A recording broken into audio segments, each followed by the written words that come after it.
Good evening guys. Meron lang sana akong bibigyan ng opinion para dito sa trending na video na to ngayon eh. Ah, yung opinion ko lang to disclaimer lang, opinion ko lang to.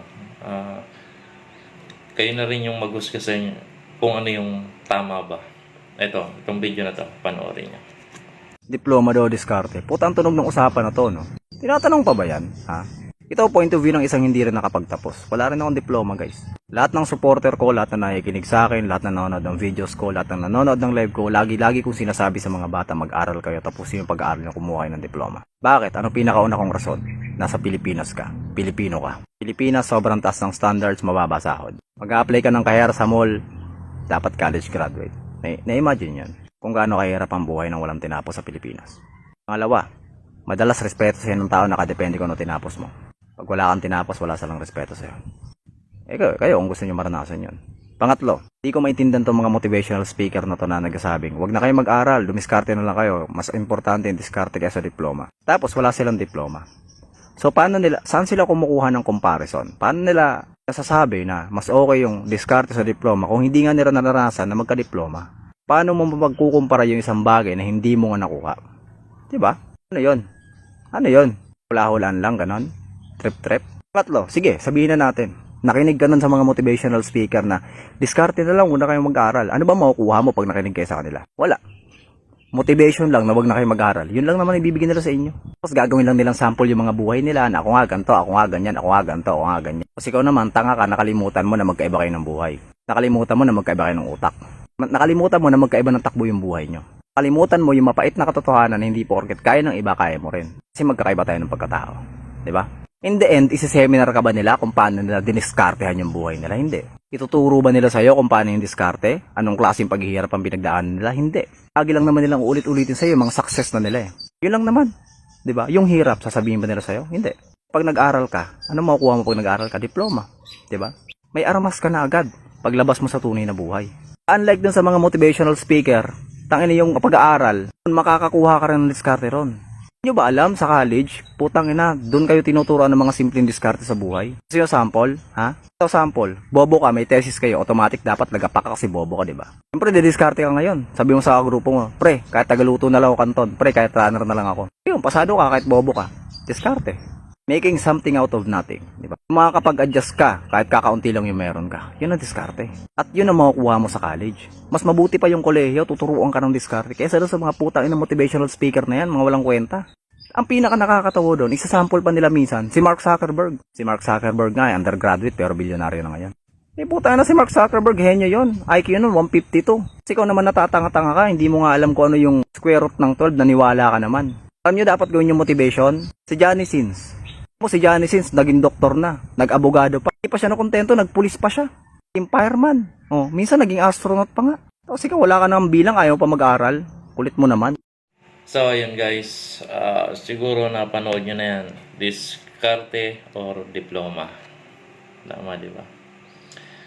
Sa akin based on my experience, ako hindi ako nakatapos ng pag-aaral. High school level lang din ako. Gusto ko mang mag-aral noon pero wala.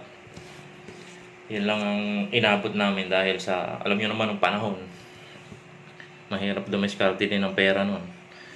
Nahihirapan yung mga magulang ko din. Siyempre, dugot pawis na yung inaano nila. Hindi naman kami ganun kasagana sa buhay dati. Talagang hirap din naman kami.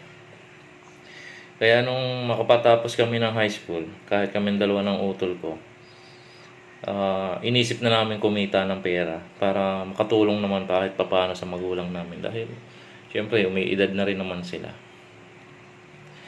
So, ito na nga. Yung natitrending na video ngayon, yung discarded diploma na yan, para sa akin, ako high school graduate lang ako, pero sabihin natin na meron tayong na-hit na gusto natin dahil sa experience or sabihin natin diskarte, may na-hit na tayo na posisyon na gano'n. Pero, kung meron ka namang diploma, mas ma-above pa doon ang makukuha mong posisyon. Lalo na kung yung kinuha mong kurso ay para doon sa kumpanyang pinapasukan mo, yun, talagang makukuha mo yung gusto mo ng posisyon. Kung pasok yung pinag-aralan mo doon. So, ayan, kung babagbabasihan natin, guys. Kung diskarte ba o diploma, talagang maganda ang diploma. Napakaganda niyan. Dahil yun, katulad dito sa Pilipinas, ang pagbabasihan niyan, background ng isang tao. Once na pumasok ka sa kumpanya na papasukan mo, di ba? Pero, kung mayroon ka naman diskarte, makapasok ka naman sa ganun. At kaya mong kunin lahat ng nagagawa dun sa company na yun at napag-aralan mo naman, mabibigyan ka rin ng posisyon doon. Ang problema nga lang dyan, hanggang doon na lang yun. Dahil ang kauna-unahan sa lahat dyan, ang company na yan, lahat siguro, uunahin nila yung may diploma. Dahil taon ba naman? Diba? Isipin nyo na lang kahit kayo meron ng company. Taon kayong nag-aaral. Siyempre, bibigyan nyo ng magandang posisyon para sa magandang sahod din. Ganon din yun. Pero totally niya na, ganito. Kung pagbabasihan natin siya, pagsabayin nyo na. Lalo na't medyo bata-bata pa kayo. Dahil sa akin, hindi na po pwede. Dahil meron na rin akong edad eh. Ay kung mag-aral man ako, siguro, lalampas na ako sa age limit ng mga company rito. Alam nyo naman, ang company rito sa atin, may age limit, di ba? Kung gusto ko mang mag-aral, pero siguro late na. Ganon. Kaya kayo, mga kabataan, or medyo bata pa kayo, kung nakakadiskarte na kayo ng pera, mag-aral kayo. Kunin nyo naman yung diploma. Diba? Tulungan nyo yung magulang nyo. Huwag nyo iasa lahat sa magulang nyo. At yung mga kabataan ngayon, at yung may swerte sa buhay, pinag-aaral kayo, magtapos kayo. Doon, makukuha nyo lahat yung mga gusto nyo. Kaya ito, opinion ko depende na lang sa inyo. Pagsamahin nyo yung diskarte at diploma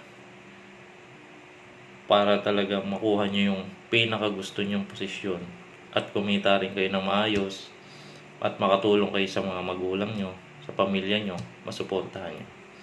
So yun guys, yun lang yung aking masasabi sa viral na video na to.